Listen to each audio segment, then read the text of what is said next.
자, 안녕하세요. 3학년 학생 여러분. 기술쌤인데 지금 쌤 컴퓨터가 고장이 났어요. 고장이 났는데 지금 새벽인데요. 새벽인데 바탕화면도 급하게 필요한 프로그램만 깔아서 지금 녹화를 하고 있습니다. 그래서 파워포인트도 뷰어예요. 뷰어 급하게 설치를 해가지고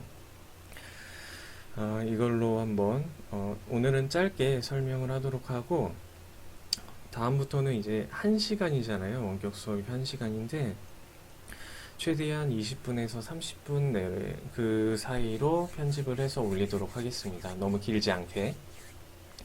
선생님 목도 조금 쉰 상태라서 컨디션이 그렇게 좋지는 않은데 잘 들어줬으면 좋겠습니다. 그래서 일단은 교과서를 130페이지를 피면 됩니다. 130페이지 수송기술과 에너지 단원을 보도록 하겠습니다. 자, 다 폈나요? 자, 원격 수업할 때는 선생님은 원래 교과서의 내용을 다 하지는 않아요. 그래서 새로운 내용을 많이 넣는 편인데 원격 수업이다 보니까 바로바로 이제 프린트물을 나눠줄 수는 없을 것 같아서 교과서 위주로 교과서에 나와 있는 내용이나 그림 위주로 선생님이 설명을 하도록 할게요. 조금 횡설수설 하더라도 오늘만 조금 이해를 해줬으면 좋겠습니다.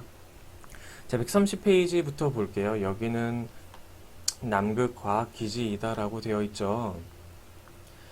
자, 남극에 필요한 물품을 전달하거나 자원 개발을 위해 꼭 필요한 수송수단에는 어떤 것들이 있을까라고 되어 있는데 여기서 중요한 포인트는 뭐냐면은 수송기술 오프닝이잖아요. 오프닝인데 남극이나 북극 같은 경우에는 주변에 빙하들이 많으니까 배들이 지나갈 때 주변에 빙하를 뚫고 갈 수송수단이 필요한 거예요. 그래서 쇄빙선 이야기를 하나 하고 싶은데 쇄빙선이 뭐냐면 배는 배인데 주변에 있는 빙하를 부수면서 가는 배예요. 이거 영상도 넣어놨는데 영상은 나중에 뭐 수업 시간에 보여주도록 할게요. 러시아에서 만든 쇄빙선인데 엄청나게 크죠. 엄청나게 큰데 앞에 이 부분이 얼음을 짓누르면서 얼음을 부시면서 가는 선박을 쇄빙선이라고 합니다. 이런 게 수송 기술의 예 중에 하나라는 걸 보여주고 싶었어요. 그래서 수송 기술이란 본격적으로 들어가기 전에 아마존의 캐리어에 대해서 한번 영상을 보도록 할게요. 이 영상도 뷰어에서는 안 나와서 선생님이 동영상을 바로 틀어주도록 하겠습니다.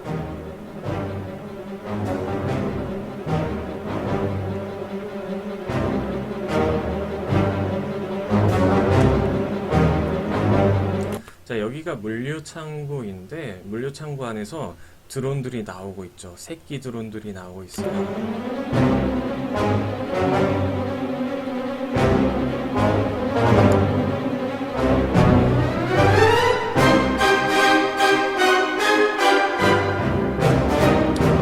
자, 그래서 자율비행으로 이 캐리어가 떠다니면서 여기 택배 물품들이 있겠죠. 물품들이 있는데 중간중간 드론들이 나와서 배송을 하는 시스템입니다.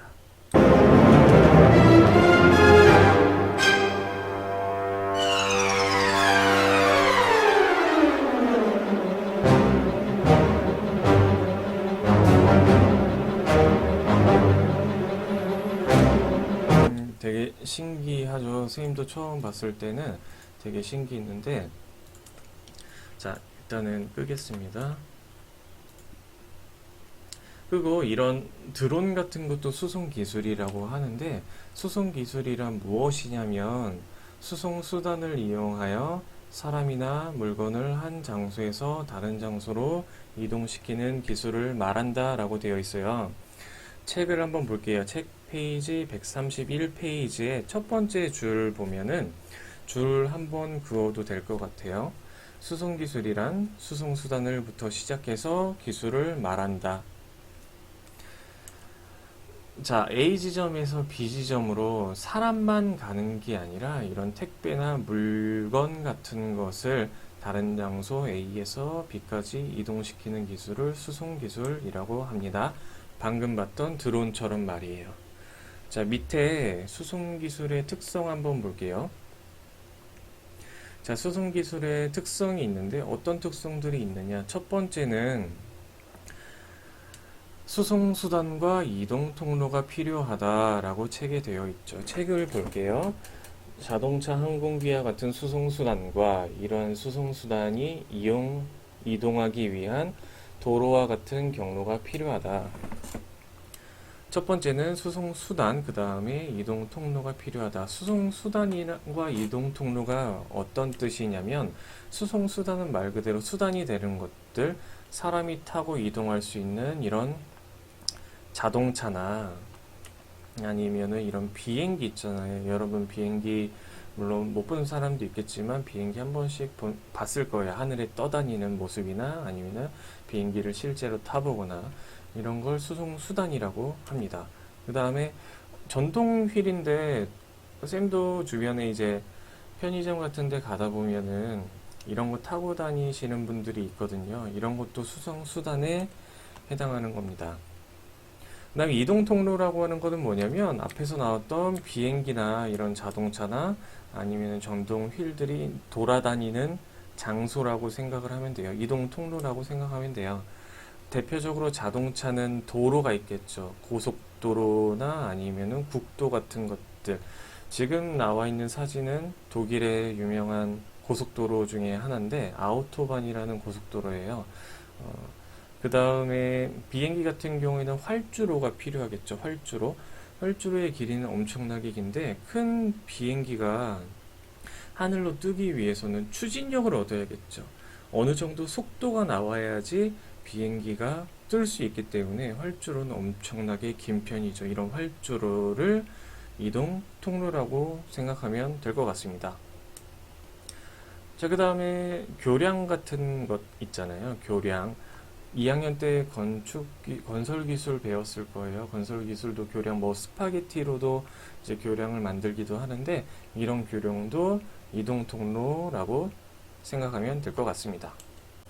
자, 그 다음에 비행기 이동 통로를 볼 텐데 아까 이전에 설명했던 활주로 같은 경우에는 비행기가 육상에서 이륙하기 전까지는 활주로가 필요한데, 그러면은 비행기는 하늘에서는 어떻게 떠다닐까?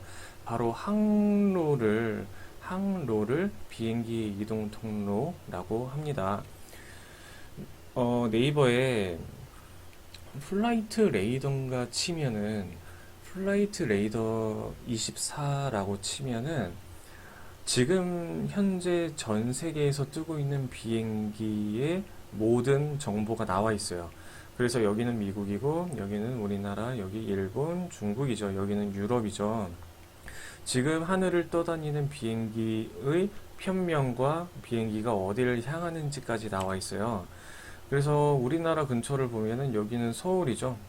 여기는 서울, 부산, 여기는 제주도인데 엄청나게 많은 비행기들이 특정한 경로를 따라서 이동을 하고 있어요. 비행기들이 나 날고 싶다고 그냥 가는 게 아니라 특정한 항로를 통해서 이동을 하는 겁니다. 그래서 서로 고도도 서로 이야기를 하면서 비슷한 위치로 날아가는 비행기들의 모습을 볼 수가 있겠죠. 그래서 비행기의 이동 통로, 하늘의 길을 항로라고 생각하면 될 것 같습니다. 그래서 항공교통 관제사라는 직업이 있는데 이거를 영상을 보여주고 싶었는데 안 나와요. 안 나와서 이거는 나중에 보여주고 넘어가도록 하겠습니다. 자꾸 횡설수설하네요. 졸려서 그런가 봐요. 자, 넘어가서 수송기술 특성 두 번째 한번 볼게요. 두 번째는 뭐냐면 오른쪽에 나와 있는 시설과 안내 요소가 필요하다라는 겁니다. 시설과 안내 요소. 시설이라고 하는 거는 비행장이나 여객 터미널 같은 것들, 버스 정류장을 말하고요. 안내 요소는 교통 표지판, 내비게이션 같은 것들을 안내 요소라고 합니다. 그림으로, 사진으로 한 번 더 볼게요. 자, 시설은 뭐가 있냐면 비행기가 뜨기 위해서는 승객들을 받아야 되고 짐을 실어야 되고 승객들의 여권도 확인해야 되고 엄청나게 많은 업무를 해야겠죠. 그런 업무를 하기 위해서는 시설이 필요한데 지금 나와 있는 사진은 아는 사람도 있을 거예요. 인천 국제공항입니다. 인천 국제공항인데 어, 사람들이 캐리어를 많이 들고 와 있죠. 다른 나라로 혹은 뭐 제주도 국내로 여행을 가기 위해서 외국인들도 많이 보입니다. 이런 거를 지원 시설이라고 합니다. 인천국제공항이죠. 그 다음에 속초에 가면은 속초항 국제 여객 터미널이 있는데 실제로 여기서 러시아 쪽으로 갈 수도 있어요. 러시아 쪽으로 갈 수도 있는데 이런 거를 지원 시설이라고 합니다. 그 다음에 안내 요소 보면은 내비게이션이에요. 내비게이션 부모님 차 타면은 한 번쯤 봤을 거예요. 어디로 가야 되는지, 오른쪽으로 빠져야 되는지, 아니면은 몇 미터 앞에서 뭐 오른쪽으로 빠져야 되는지, 지금 속도는 어느 정도인지 나와 있을 거예요. 이런 거를 안내 요소라고 하고, 이런 주유소 같은 것도 지원 시설에 해당을 하겠죠. 지원 시설. 자, 안내 요소 중에 도로를 옆에 인도를 걷거나 아니면은 도로에 자동차를 타고 돌아다니다 보면은 이런 표지판들을 많이 볼 수 있을 거예요. 신호등도 마찬가지예요. 이런 표지판들을 이제 안내 요소라고 생각을 하면 될 것 같아요. 뭐 정지, 일방 통행해라, 천천히 가라, 들어오지 마라, 자전거 타지 마라 등등 있겠죠.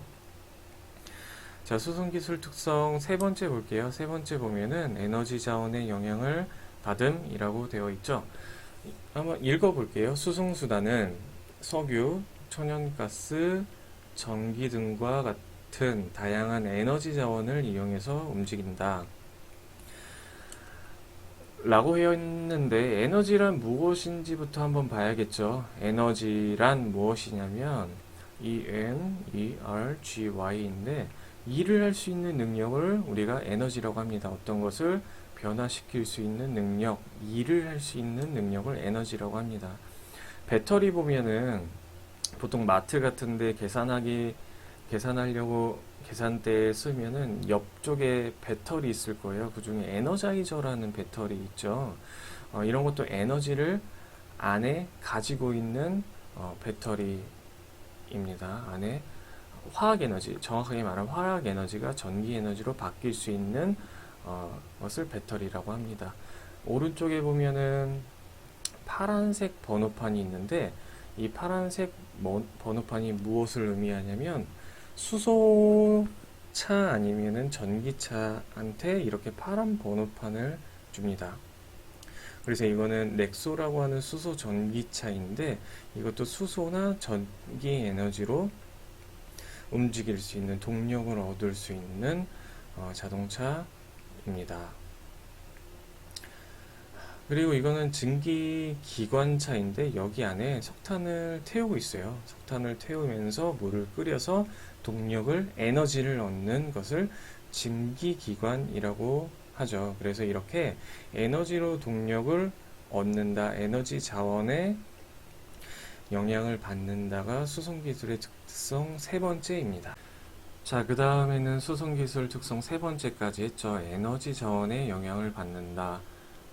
그 다음에 네 번째는 지금 이 영상을 왜 넣어놨냐면 증기기관을 투명 유리로 만들어 놓은 거예요. 투명한 유리로 만들어 놓은 영상인데 이것도 안 나와요. 안 나와서 뒤에 육상 수송 기술의 발달할 때 증기기관차가 나오는데 그때 영상을 보여주도록 하겠습니다. 그래서 물을 끓여서 운동 에너지를 얻는 모습을 볼 수 있는 건데 안 나오네요. 자, 그다음에 마지막으로 수송기술 특성 네 번째 보면은 다른 영역의 기술들과 융합하여 새로운 형태로 발달한다. 포인트는 이 융합이라는 단어인데 수송기술 할 때 버스 정류장 이야기 했잖아요. 버스 정류장에서 여러분도 한 번쯤 봤을 거예요. 몇 분 뒤에 몇 번 버스가 도착한다라고 표지판이 나와 있죠. 표지판, 전자 표지판이라고 하는 게 맞겠죠. 전자 표지판에 몇 번 버스가 언제쯤 몇 분 뒤에 도착한다라고 나와 있는 정보통신 기술과 수송 기술이 융합을 하였다. 그래서 다양한 영역의 기술들이 융합하여 새로운 형태로 발달하였다가 네 번째 특성이 되겠습니다. 그래서 오늘 수송기술의 특성 보면은 활동하며 배우기 있는데 다음 요소들은 수송기술의 어떤 특성과 연결 지을 수 있을까라고 되어 있죠. 선박은 배라고 생각하면 되고 항로는 비행기가 지나다니는 길, 그 다음에 주유소, 내비게이션, 수소가 있겠죠. 자, 선박 같은 경우에는 수송 수단이 될 것이겠죠. 항로 같은 경우에는 이동 통로가 될 것이고, 주유소는 지원 시설, 내비게이션은 안내 요소, 그 다음에 수소는 에너지 자원이 되겠습니다. 자, 그래서 수송기술 특성 네 가지에 대해서 알아봤는데, 원래는 다음 페이지 수송기술 시스템까지 하려고 했어요. 근데 지금 선생님 상태도 별로고, 지금 컴퓨터도 상태가 안 좋아서 지금 뷰어로 하고 있고 지금 필기도 못하는 상태에서 더 나가는 것보다는 오늘은 이쯤에서 마무리해도 좋을 것 같아요.